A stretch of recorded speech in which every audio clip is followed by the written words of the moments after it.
Devocional Diário.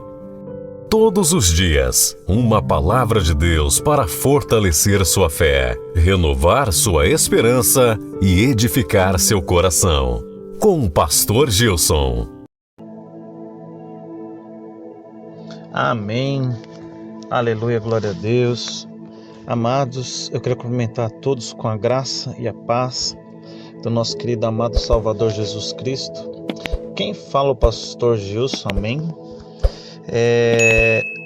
Eu quero vir com esse devocional hoje, mas antes, seja muito bem-vindo no meu canal, seja muito bem-vindo para esse momento de face a face com o nosso Deus.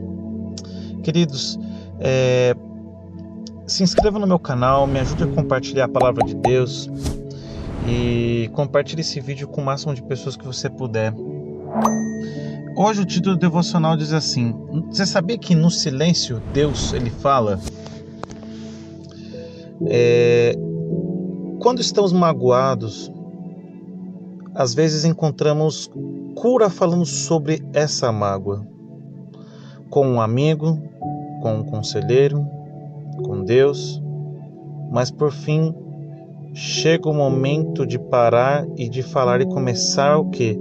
A ouvir.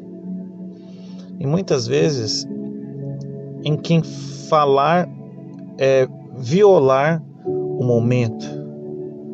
E nesses casos, o silêncio, ele representa o maior respeito.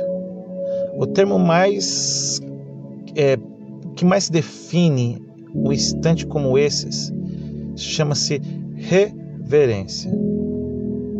Essa foi uma lição que Jó, o homem ali na Bíblia, mais tocado pela tragédia e pelo desespero,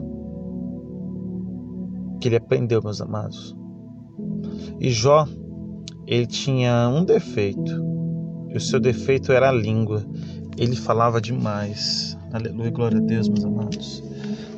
Por que você acha que Deus colocou 2 ouvidos e uma boca? Para que eu e você falemos menos e possamos ouvir mais a voz do Senhor. Não que alguém pudesse ali de repente pegar Jó e começar a culpá-lo ali a respeito da calamidade, ou lançar sobre um homem como uma leoa sobre um bando de gazelas. E quando o alvoroço acaba passando, o mal havia restado uma parede em pé, ou um ente querido com vida, meu amado. Mas eu quero falar uma coisa. O que sobrou na vida de Jó, os inimigos mataram o gado de Jó, os relâmpagos destruíram suas ovelhas, ventos fortes deixaram sob os escombros de seus filhos que faziam festa. Jó sabia como era perder aqueles que amava quando a casa veio abaixo. Jó não teve nem tempo de enterrar os seus filhos antes de ver a lepra em suas mãos e as terríveis feridas em sua pele, meus amados. Sua esposa, ainda que muito compassiva, lhe disse: amaldiçoa a Deus e morre. E os seus 4 amigos se aproximaram do seu leito como sargentos instrutores, dizendo-lhe que Deus é justo e que a dor é consequência do pecado, e que tão certo quanto 2 mais 2 são 4, Jó devia ter algum antecedente criminal em seu passado para sofrer assim. Muitas vezes a gente começa a sofrer tanto, começa a acontecer tantas coisas na minha vida e na tua vida, que a gente fala: nossa, meu Deus, isso que eu estou sofrendo agora é o pecado, é por causa das consequências do pecado. E ali, com Jó, cada um tinha sua própria interpretação de Deus, e cada um falava em alto e bom som sobre quem é Deus e por que Deus fizera aquilo tudo. Queridos, eles não foram os únicos a falar sobre Deus. E quando os acusadores de Jó passaram, Jó deu sua resposta de um lado para o outro. Eles andavam assim. Lá em Jó 3:1, Jó abriu a boca. eu separei aqui, Jó 4:1, foi assim: então respondeu Elifaz de Tema. Aleluia, glória a Deus. Então Jó respondeu. Então Bildade deu sua resposta. E todo mundo foi respondendo, e Jó respondia. Então, lá no versículo 11, fica um debate, desde o capítulo 3 ao capítulo 11. Então Zofar de Naamate respondeu.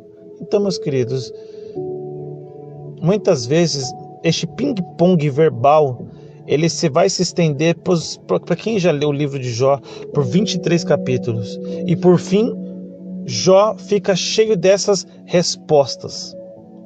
E chega de conversa e falatório em grupo. É hora de fazer um discurso importante. Ele segura o microfone com uma mão e o púlpito com a outra. E começa por 6 capítulos. Jó dá suas opiniões sobre Deus. Deus fez e começou com Jó. E prosseguiu, aleluia. E se Deus fizer, Ele é Deus. E se Deus ele não fizer, Ele continua sendo Deus na minha vida e na tua vida. Aramanto e bicanta arabassúria. O devocional de hoje é isso que Deus quer me ensinar e te ensinar.